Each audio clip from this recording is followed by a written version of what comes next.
everyone. Welcome back to Shaped by a Dog. I am Susan Garrett, and today we are talking about time outs.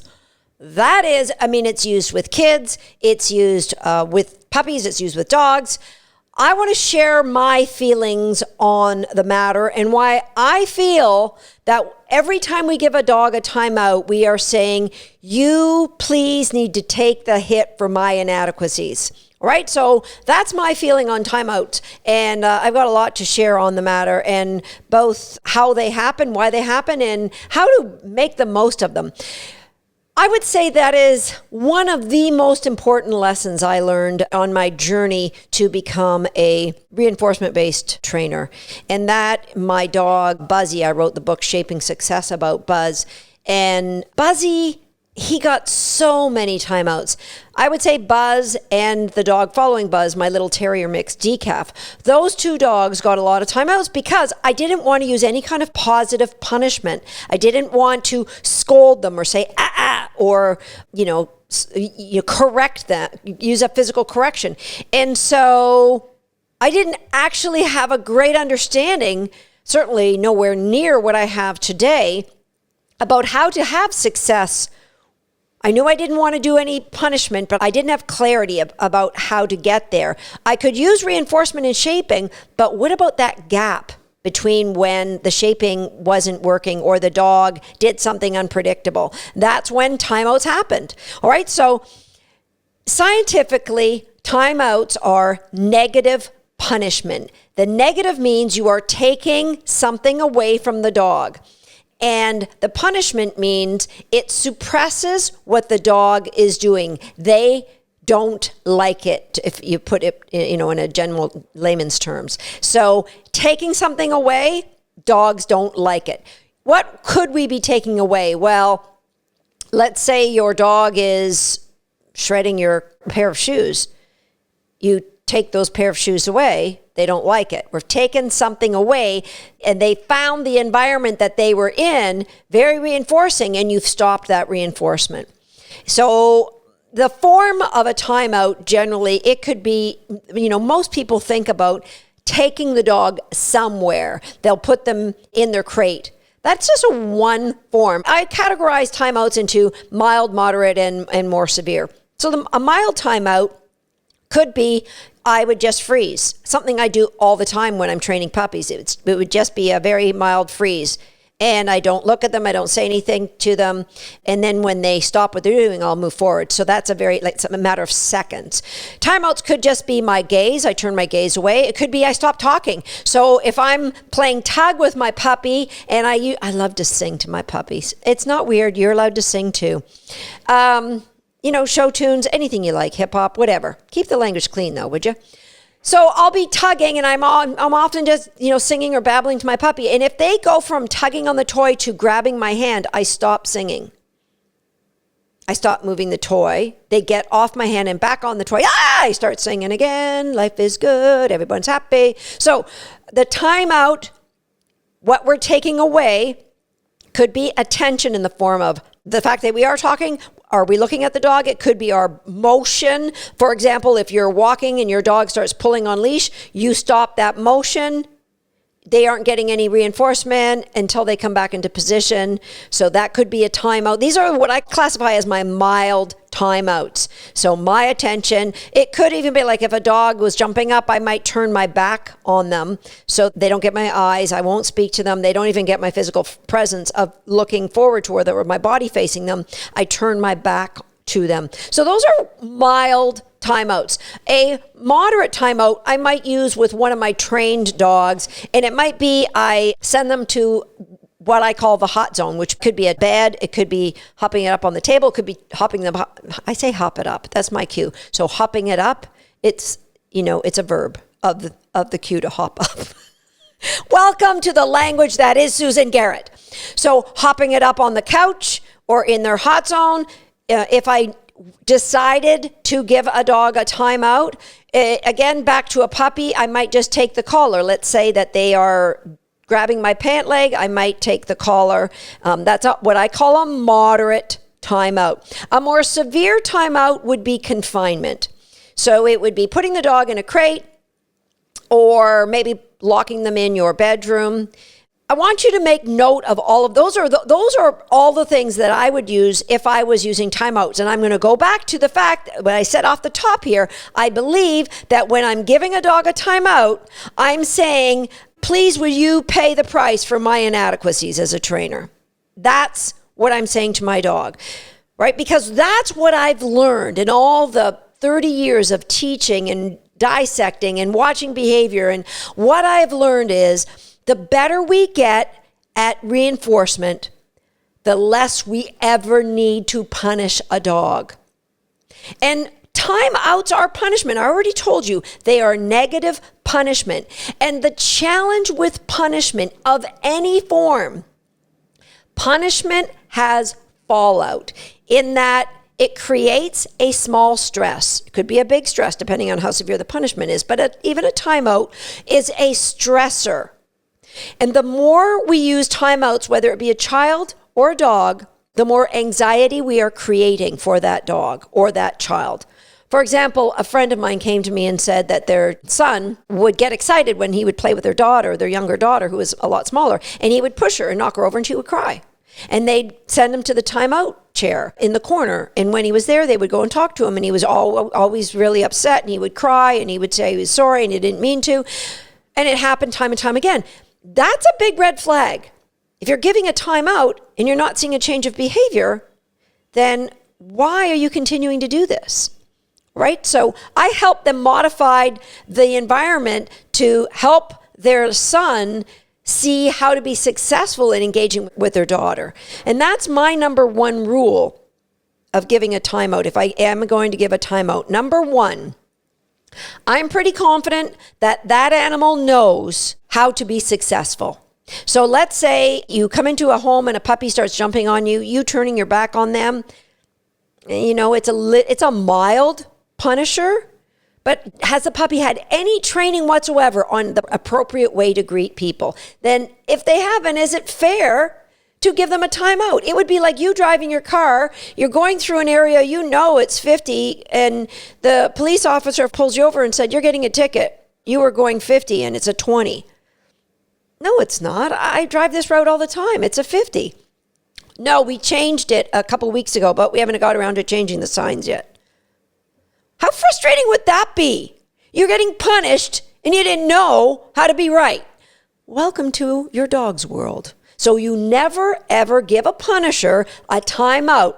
And that when I say punisher, I'm always meaning timeout because I would never use a positive punisher. Never give a timeout unless you are confident the dog knows the rules and knows how to be successful. All right? So that's number one. Number two, that training environment is one rich of reinforcement, that the dog is for sure having a great time, and they are, because here's what happens. A timeout, a negative punishment, can easily turn into a negative reinforcement. Now, what does that mean? It means when you say to your dog, you're getting a timeout and you're going to go to my bedroom. Now, if the dog didn't like working with you in the first place, if what you were doing was not that much fun and the dog just started shutting down and sniffing and you said, okay, you're done, your dog's singing Ding Dong the Witch is Dead and skipping all the way to your bedroom, because all of a sudden you sending them off is a reinforcement. It is not a punishment. So I see it all the time in the sport of dog agility, where the dog is running off and visiting the judge, and the dog is, stopping and scratching or sniffing, and they're showing obvious signs that they are not having fun in agility. And their owner goes, that's it, you're getting a timeout. And the dog's going, yay, me. I am so happy. This is so cool.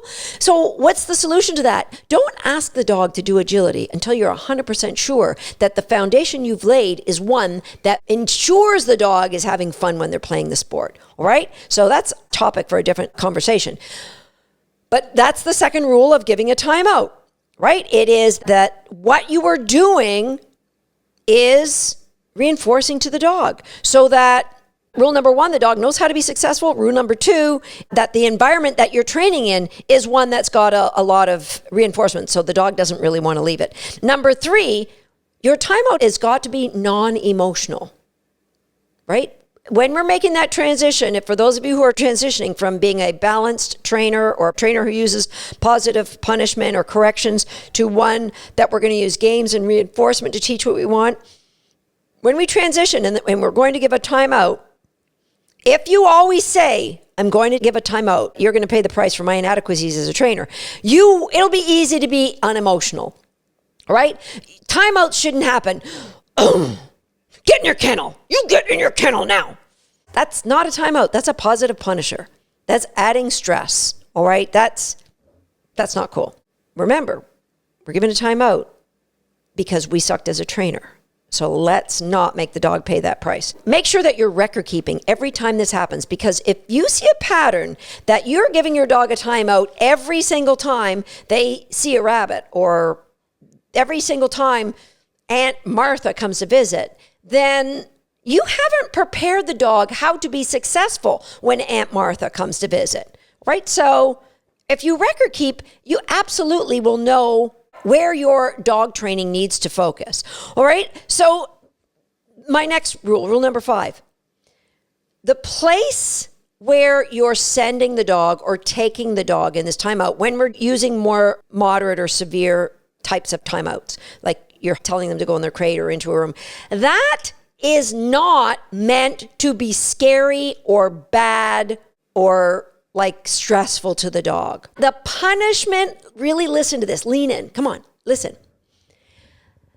The punishment isn't that the dog's being sent somewhere scary or icky or cold or dark or horrid. The punishment is that you are stopping the reinforcement they're getting from playing with you. Boom. Therefore, it's got to be reinforcing when they're playing with you. So I've seen people put their dog in a broom closet for a timeout or chain them in their cellar. Oh, nay. That's not training a dog with kindness.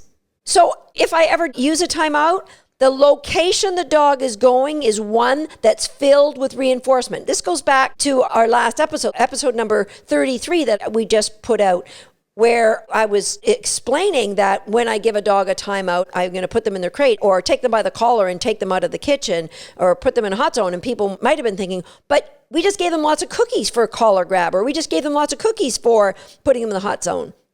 Exactly.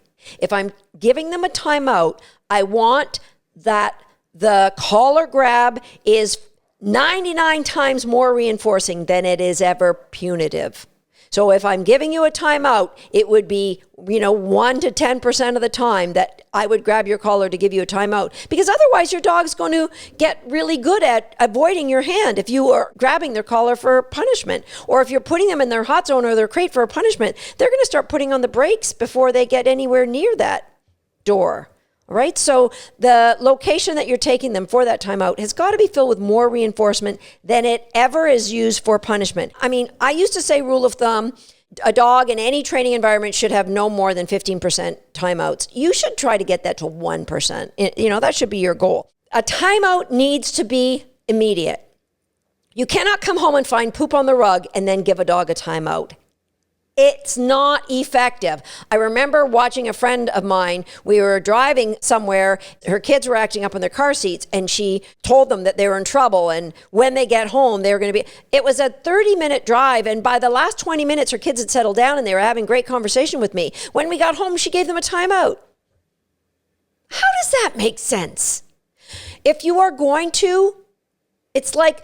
There is a moment, there is a magic moment. If you miss the magic moment, you need to set it free and let it go and just work hard to do better the next time. The moment needs to be timely. You see something, you say, all right, I think I'm going to make the decision to give a timeout. Now the question is, do you mark it? Some people say, right, you're getting a timeout. If I ever mark it, I would say things like, you win the prize. You're going to go to your hot zone. You're going into your crate. You win the prize. And the dog's going to be like, I don't want this prize. Why are we getting this prize? So they're going to work hard at not winning that prize next time. That's the idea. So it needs to be timely. And it needs to be a pause to allow the dog to regroup and come back and be successful. A pause isn't counted in hours. A timeout can be a matter of seconds when I'm, I might be averting my eyes or freezing or stop my talking. It could be a matter of minutes, but it shouldn't go on longer than that. Sometimes it's a pause for me. If I give a dog a timeout these days, it's more than likely it's for me because I can't figure out what's going on and I need to regroup and go to my notes and see what I've written in my records and see how I can do better. Okay? So you want to think about, how can I avoid using timeouts? And the way you're going to avoid using timeouts goes back to episode number 6 here on Shaped by Dog, the art of manipulation. You're going to manipulate your environment to set that dog up for success. And you're going to get really good with your mechanics so that your training goes fast and then you could end it. Because if you were sending a dog or giving a dog a timeout constantly, what we're saying is time away from you is bad. What happens when you want to go to work? You're going to be creating so much anxiety for the dog to be left alone or be sent away from you. You potentially will be creating more anxiety when you're not there. So minimize, ideally eliminate timeout. So if you know that your dog goes cray-cray and jumps all over Aunt Martha, then set your dog up for success. Train as much as you can. And if you aren't willing to bet me $100 that your dog's going to have success, then put your dog in a crate. Give them a stuffed Topple or a stuffed Kong when Aunt Martha comes, so that when all the excitement of Aunt Martha arriving, it dies down, then you can bring him out on leash where he can be successful. So set the dog up for success. And you are only, remember, anytime you're giving a timeout, you're saying to your dog, I'm sorry, pal, you're paying the price for my inadequacies. If you keep that mindset, I know you're going to minimize the amount of timeouts you use with your dog. And I know your relationship with your dog is going to soar, and you are going to be a great science-based trainer who's going to look for better ways to create solutions for your dog using games and reinforcement. That's it for this time on Shaped by Dog. I look forward to seeing you next time.